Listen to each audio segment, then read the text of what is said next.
c'est la toute première qui s'est tenue dans un contexte assez particulier, étant donné que la pandémie qui sévit à travers le monde n'a pas permis le regroupement tel que ça se fait d'ordinaire.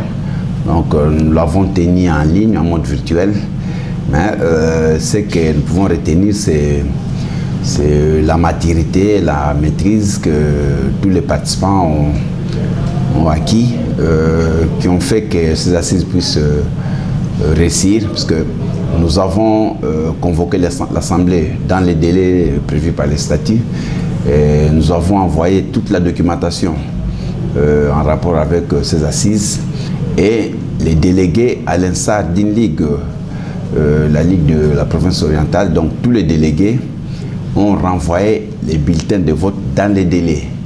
Et c'est ce qui a fait qu'après vérification par les scrutateurs qui ont été désignés à cette fin, en l'occurrence la Ligue nationale de football de jeunes ainsi que le délégué d'Inclé Motema Pembe, sur le 30 votants, en tout cas, tous les points inscrits à l'ordre du jour ont été approuvés à l'unanimité.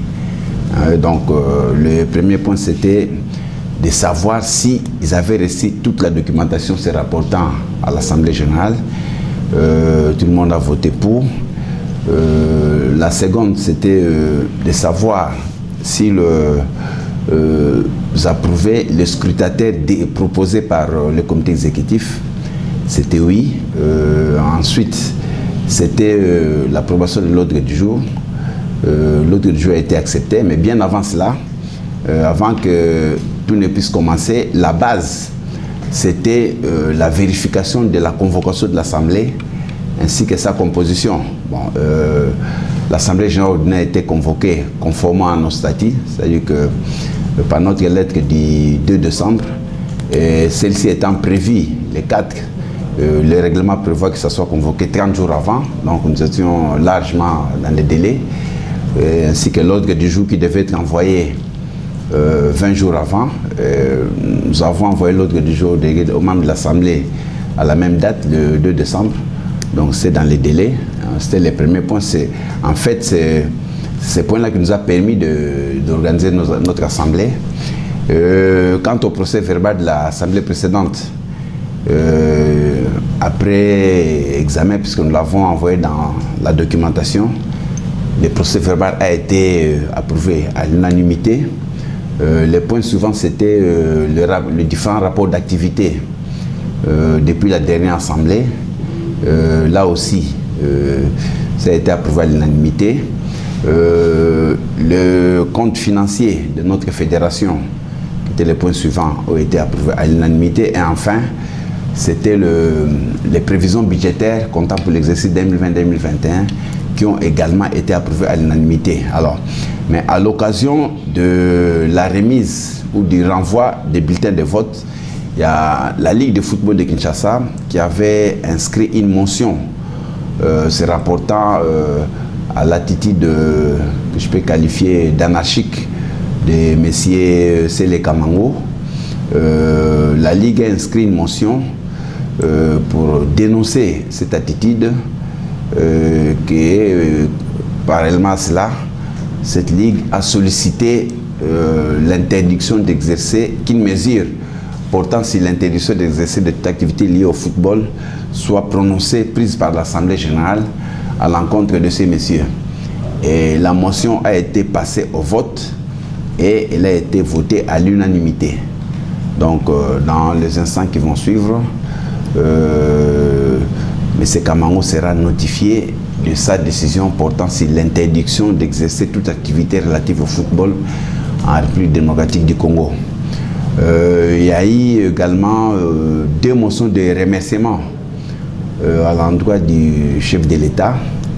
La toute première concernant la décision prise par l'autorité sur la prise en charge des équipes de frais de déplacement, des équipes de la Vodacom Ligue 1 ainsi que celle de la Ligue 2.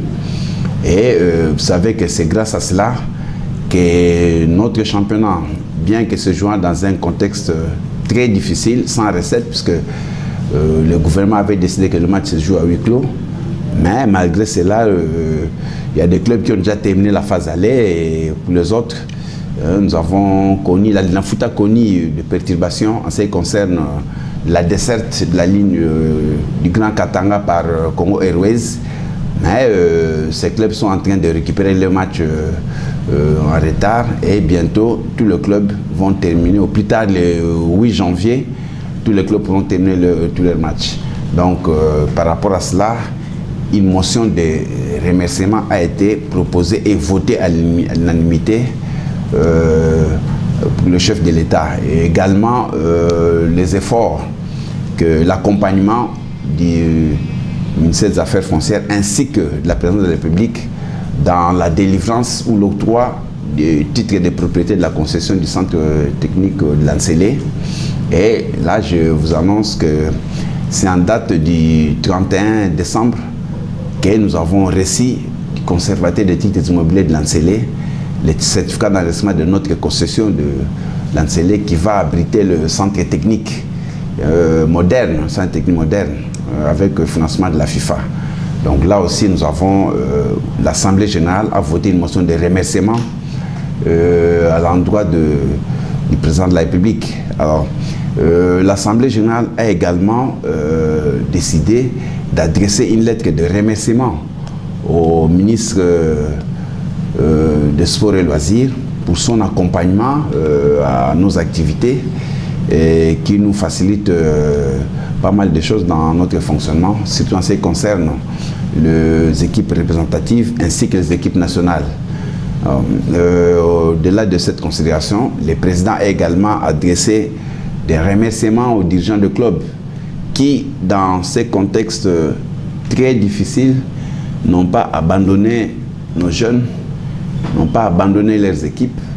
Les championnats se jouent partout, sur toute l'étendue du territoire.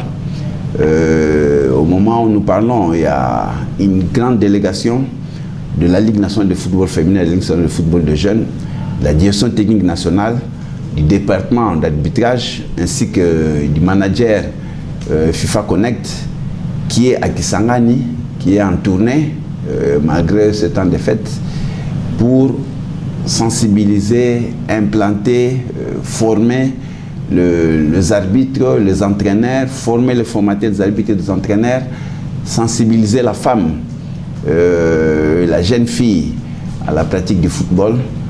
Donc les comités exécutifs, les présidents et l'ensemble du mouvement footballistique congolais étaient très ravis des activités qui sont en train d'être menées et qui ont été restituées à l'occasion de ces assises. Au départ, à l'occasion de l'attribution de 2003, la FECOFA disposait de 360 hectares. Mais à un moment donné, depuis 2019, nous avons sollicité les redimensionnements de cette concession, c'est-à-dire qu'il était passé de 360 hectares à 214.